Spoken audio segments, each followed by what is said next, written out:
हरे कृष्णा। हरे कृष्णा। आइए भागवतम का मंगलाचरण पढ़ते हैं। भगवते वासुदेवाय ओम नमो भगवते वासुदेवाय ओम नमो भगवते वासुदेवाय। नारायणं नमस्कृत्यं नरं चैव नरोत्तमं दैवीं सरस्वतीं व्यासं ततो जायामुदीरये। नष्टप्रायेषु अभद्रेषु नित्यं भागवत सेवया भगवती उत्तमा श्लोके भक्तिर्भवति नैष्ठकी। कृष्णाय मूकं करोति वाचालं पंगुं लंकयते गिरिं यत्कृपातमहं वन्दे परमानन्दमाधवम्। हरे कृष्णा कृष्णा कृष्णा हरे हरे हरे राम राम राम हरे हरे।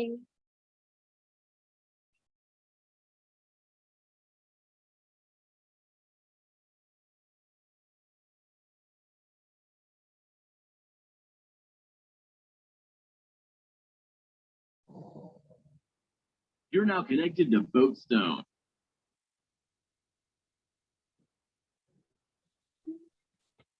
जयप्रकाश प्रभु जी पढ़िएगा आप।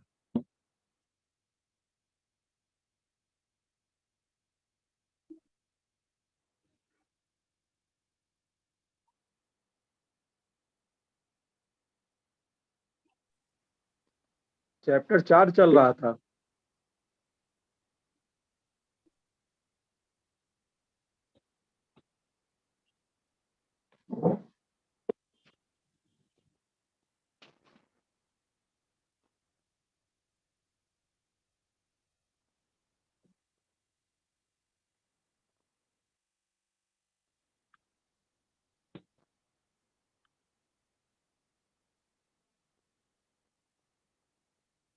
यही था।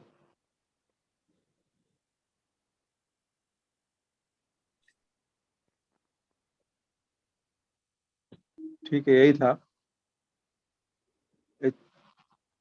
भगवान के यशस्वी कर्मों तथा मर्त्यलोक में असाधारण लीलाओं को संपन्न करने के लिए उनके द्वारा धारण किए जाने वाले विविध दिव्य रूपों को समझ पाना उनके भक्तों के अतिरिक्त अन्य किसी के लिए अत्यंत कठिन है और पशुओं के लिए तो ये मानसिक विक्षोभ मात्र है।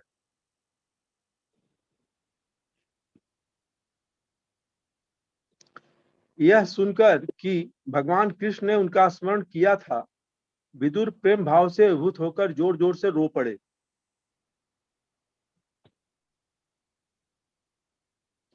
यमुना नदी के तट पर कुछ दिन बिताने के बाद स्वरूप सिद्ध आत्मा विदुर गंगा नदी के तट पर पहुंचे, जहां मैत्रेय मुनि स्थित थे।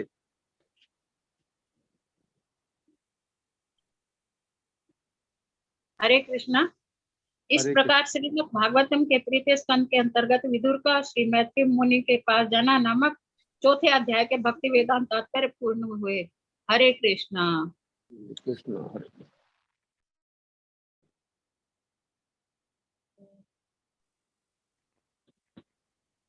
अनुपम चंद्र मामा आप ही पढ़ लीजिए अब आगे। हरे कृष्णा माता। सुखदेव गोस्वामी ने कहा, इस तरह कुरुवंशियों में सर्वश्रेष्ठ विदुर, जो कि भगवत भक्ति में परिपूर्ण थे, स्वर्गलोक की नदी गंगा के उद्गम हरिद्वार पहुंचे, जहां विश्व के आगाध विद्वान महामुनि मैत्रेय आसीन थे। मद्रता से ओतप्रोत में पूर्ण तथा अध्यात्म में तुष्ट विदुर ने उनसे पूछा,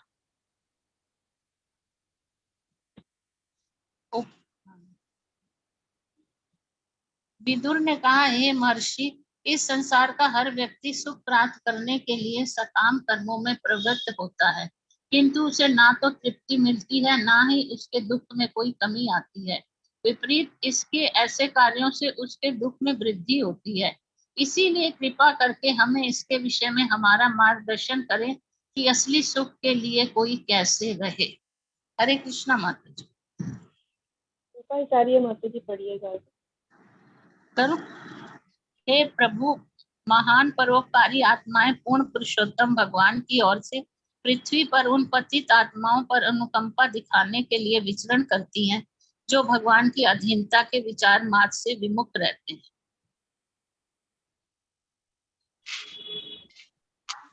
इसलिए हे महर्षि, आप मुझे पूर्ण पुरुषोत्तम भगवान की दिव्य भक्ति के विषय में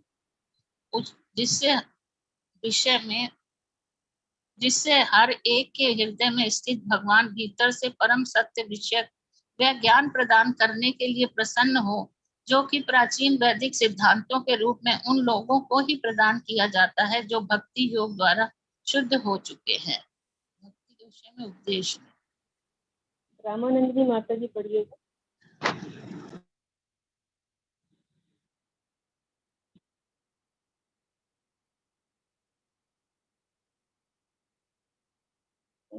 नेहा माता जी आप पढ़ लीजिए। हरे कृष्णा। हरे कृष्ण। हे महर्षि, कृपा करके बतलाएं कि पूर्ण पुरुषोत्तम भगवान जो तीनों लोगों के इच्छा रहित स्वतंत्र स्वामी तथा समस्त शक्तियों के नियंता है, किस तरह अवतारों को स्वीकार करते हैं और किस तरह विराट जगत उत्पन्न करते हैं, जिसके परिपालन के लिए नियामक सिद्धांत पूर्ण रूप से व्यवस्थित है।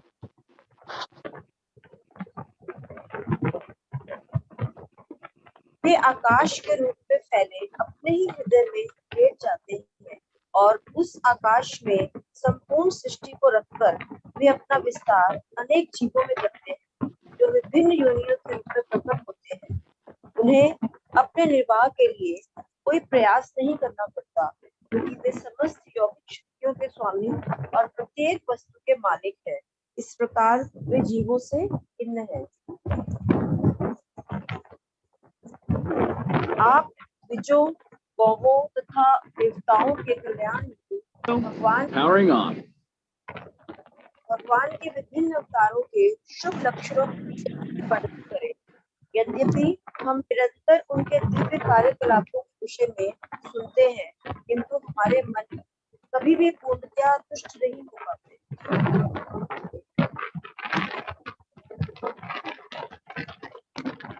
पंकज माता जी पढ़िएगा। हरे कृष्णा। हरे कृष्ण।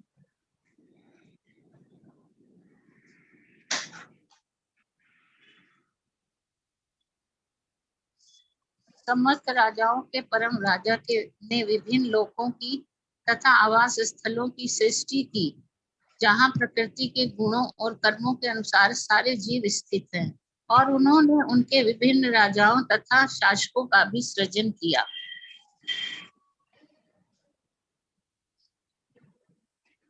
हे ब्राह्मण श्रेष्ठ, आप यह भी बतलाएं कि ब्रह्मांड के सृष्टा तथा आत्मनिर्भर प्रभु नारायण ने किस तरह विभिन्न जीवों के स्वभावों, कार्यों, रूपों, लक्षणों तथा नामों की पृथक पृथक रचना की है।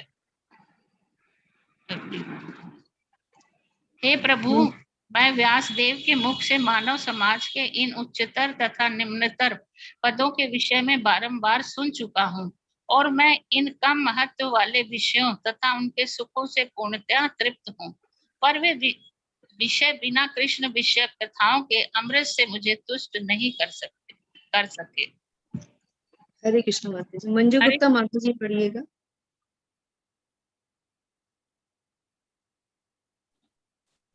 जिसके चरण कमल समस्त तीर्थों के सार रूप में है तथा जिसकी आराधना महर्षियों तथा भक्तों द्वारा की जाती है, ऐसे भगवान के विषय में पर्याप्त श्रवण किए बिना मानव समाज में ऐसा कौन होगा जो तुष्ट होता हो। मनुष्य के कानों के छेदों में ऐसी कथाएं प्रविष्ट होकर उसके पारिवारिक मोहों के बंधन को काट देती है।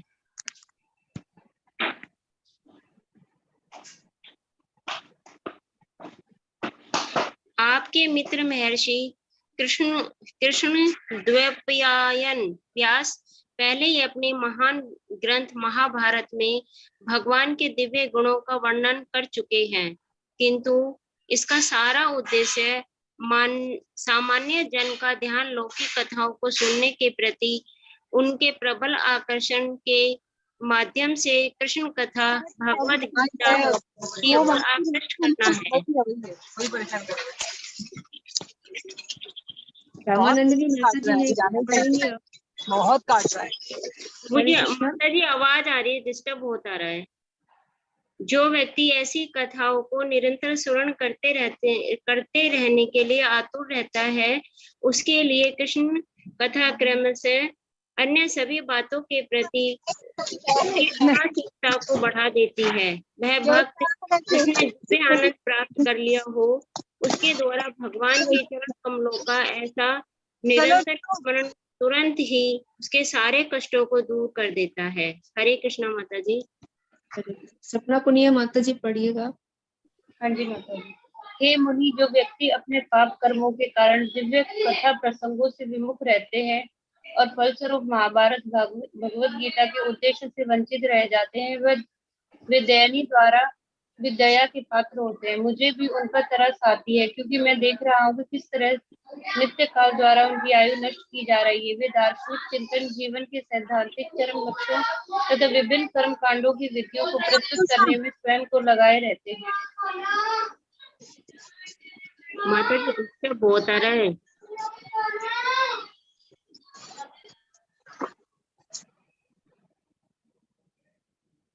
मंजू गुप्ता माता जी अपना म्यूट कर लीजिए। मेरा तो म्यूट कर लिया मैंने। मनोरमा माता जी पढ़िए आप आगे। हरे कृष्णा। हे मैत्रेय, हे दुखियारों के मित्र, एकमात्र भगवान की महिमा सारे जगत के लोगों का कल्याण करने वाली है। अतएव जिस तरह मधुमक्खियां फूलों से मधु एकत्र करती हैं, उसी तरह कृपया समस्त कथाओं के सार कृष्ण कथा का वर्णन कीजिए।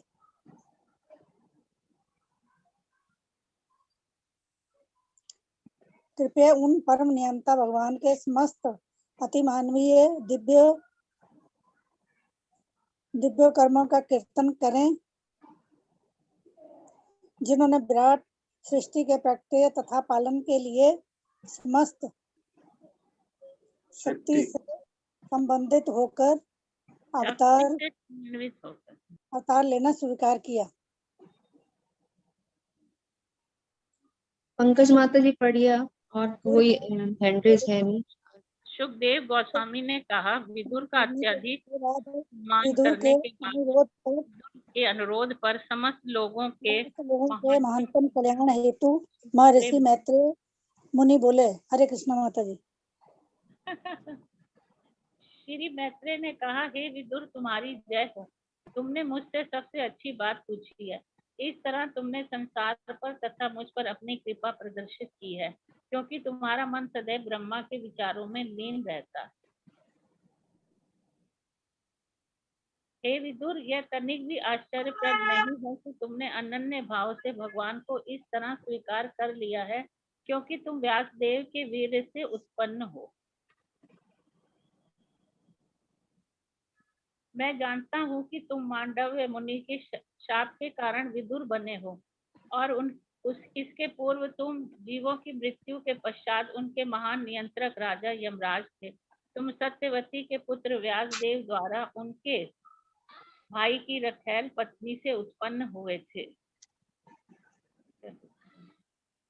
आप भगवान के नित्य संगियों में से एक हैं, जिनके लिए भगवान अपने धाम वापस जाते समय मेरे पास उपदेश छोड़ गए। शिल्पा हिसारिया माता जी पढ़िएगा। हरे कृष्ण माता जी। हरे अतएव मैं आपसे उन लीलाओं का वर्णन करूंगा, जिनके द्वारा भगवान विराट जगत के क्रमबद्ध सृजन, भरण पोषण तथा संहार के लिए अपनी दिव्य शक्ति का विस्तार करते हैं। समस्त जीवों के स्वामी भगवान सृष्टि के पूर्व अद्वय रूप में विद्यमान थे। केवल उनकी इच्छा से यह सृष्टि संभव होती है और सारी वस्तुएं पुनः उसमें लीन हो जाती है। इस परम पुरुष को विभिन्न नामों में उपलक्षित किया जाता है।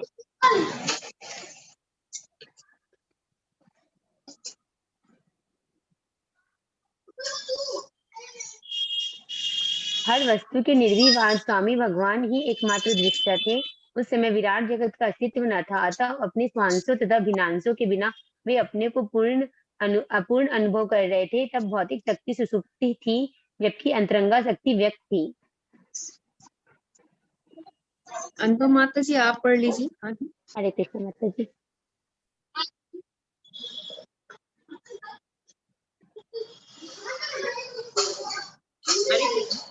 हरे कृष्ण। भगवान कहते हैं कि जो दृष्टि गोचर है प्रकट रूप में, प्रकट जगत में कार्य तथा कारण दोनों रूप में कार्य करती है।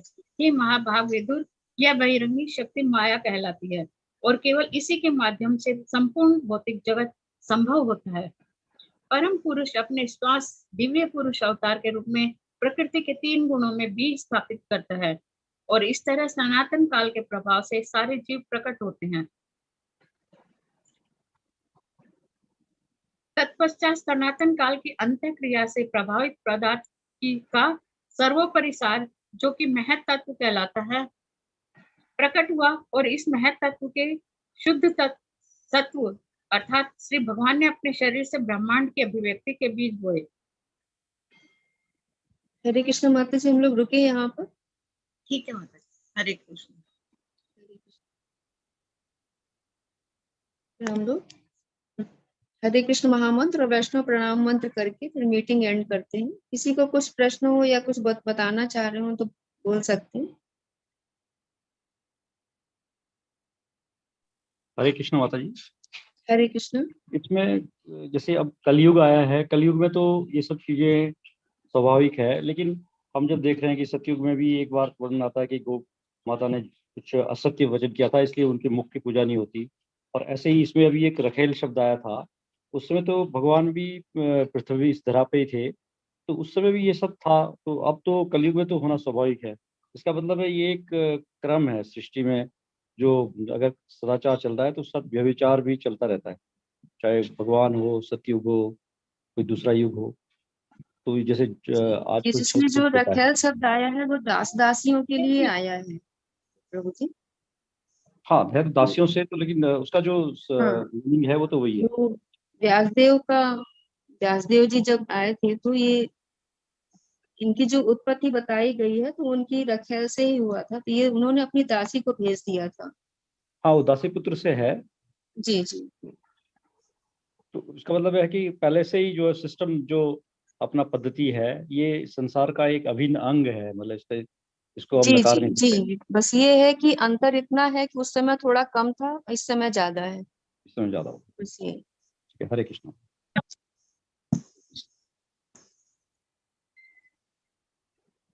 फिर हम लोग हरे कृष्ण महामंत्र वैष्णव प्रणाम मंत्र बोल के मीटिंग एंड करते हैं। हरे कृष्णा कृष्णा कृष्णा हरे हरे, हरे राम राम राम हरे हरे। वाञ्छा कल्पतरुभ्यश्च कृपा सिन्धुभ्य एव च पतितानां पावनेभ्यो वैष्णवेभ्यो नमो नमः। श्री प्रभुपाद की जय, सभी वैष्णव भक्तवृंद की जय, श्री श्री राधा रमण बिहारी जी। हरे कृष्णा, सभी को दंडवत प्रणाम। हरे कृष्ण माता जी। हरे कृष्णा माता जी। हरे कृष्ण माता जी।